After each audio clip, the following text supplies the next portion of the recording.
Now we are coming to the question number 15, back exercise, chapter 12, electricity. Two lamps, one rated 100 watt 220 watt पे, एक जो bulb है वो 100 वाट का है और वो कितनी वोल्टेज पे है 220 पे।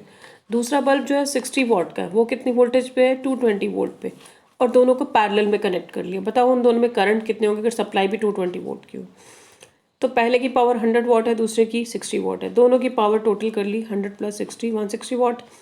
Power is equal to V I, formula है, आई निकालो यहाँ से, सॉल्व करके you will get the answer, right. Next question, question number 16, which uses more energy, a 250 watt TV set in 1 hour, और एक टोस्टर है 1200 वाट का 10 मिनट चलता है। इस साइड में टीवी कर रही हूँ, इस साइड टोस्टर। जो टीवी है उसकी पावर है 220 वाट, 220/1000 किलोवाट, टाइम है 1 आवर, ठीक है। आपको पता है 9th में पढ़ा, पावर का फॉर्मूला क्या था, work done by time, rate of doing work is called power. तो यहाँ से W क्या आ जाएगा, पावर इंटू टाइम, राइट। तो कितनी एनर्जी, पावर, देखो वर्क डन और एनर्जी एक ही चीज़ होती है, आपको पता है ना, तो मैं वर्क डन और एनर्जी कुछ भी लिख सकती हूँ। पावर को मैंने किलोवाट में कन्वर्ट किया 250/1000, टाइम ऑलरेडी आर में, तो इसको सॉल्व करके 0.25 किलोवाट आ रहा है एनर्जी। और इस तरफ 1200 वाट है, इसको भी मैंने 1000 से डिवाइड करके किलोवाट में कन्वर्ट किया, और टाइम 10 मिनट्स था, उसको भी 10 को 60 करके मैंने आवर्स में कन्वर्ट किया और फिर सॉल्व किया 0.2। तो किस केस में ज़्यादा है, इसमें 0.2 है, उसमें 0.25 है, तो टीवी की ज़्यादा पावर है टोस्टर के कंपैरिजन में। नेक्स्ट है इलेक्ट्रिक हीटर है, उसका रेजिस्टेंस आर गिवन है, और कितना करंट है 15 एम्पियर, और कितने टाइम के लिए चल रहा है 2 आवर्स के। तो बताओ कितनी हीट, रेट ऑफ हीट, यानी हीट निकाल के अपॉन टाइम भी करना है, रेट का मतलब टाइम से कंपेयर करना है उसको। तो यहाँ से हीट का फॉर्मूला होता है I²RT, वैल्यूज डाल दी, मुझे ये आ रहा है मेरा जूल में।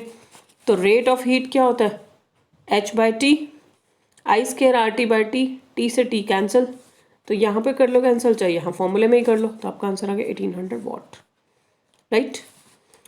उसके बाद 18th question, explain why tungsten is use in the filament of the electric bulb. Tungsten क्यों यूज होता है फिलामेंट में, आपको पता है। इसका क्या आंसर है, क्योंकि वो एक अलॉय है, उसकी रेजिस्टिविटी हाई है, उसका मेल्टिंग पॉइंट भी बहुत हाई है, 3380 डिग्री सेल्सियस, और ये इजीली ऑक्सीडाइज नहीं होता even at high temperature. Next question, why are conductors of electric heating devices such as bread toaster and are made up of alloy rather than a pure metal.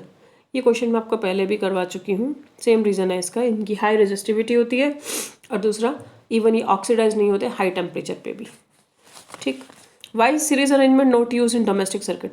अब अगर घर पे भी आपका डोमेस्टिक सर्किट में series arrangement use हो जाएगा तो आपको तो फॉल्ट ही नहीं मिलेगा। सपोज आपका कोई एक कंपोनेंट जल गया, बर्न हो गया, या ख़राब हो गया, बल्ब फ्यूज़ हो गया, तो बल्ब से एक साथ कनेक्टेड था पंखा, पंखे के साथ ट्यूबलाइट, ट्यूबलाइट के साथ कुछ और, तो सारी चीज़ें ही बंद हो जाएंगी क्योंकि एक ही स्विच पे सब काम कर रहे हैं। तो आपको तो ट्रबल ही मुश्किल हो जाएगा, ढूंढना भी चीज़ ख़राब कौन सी हुई है, ठीक है। तो इससे सारा सर्किट जो है फेल हो जाएगा, स्विच ऑफ हो जाएगा, इसलिए हम उसको नहीं यूज़ कर सकते घर पे। Next question, how does resistance of a wire vary with its area. आपने पढ़ा था resistance is inversely proportional to area, अगर एरिया बढ़ेगा तो रेजिस्टेंस कम हो जाएगा। तो resistance is inversely proportional to the area of cross section. If area of conductor is large, electron have, अगर एरिया बहुत ज़्यादा होगा यानी मोटी वायर होगी तो इलेक्ट्रॉन्स इजीली मूव कर सकेंगे, उनकी टक्कर कम होगी, उनके कोलिजन डिक्रीज होंगे, इसलिए रेजिस्टेंस कम रहेगा। Next question, why are copper and aluminium wires are usually employed for electric transmission.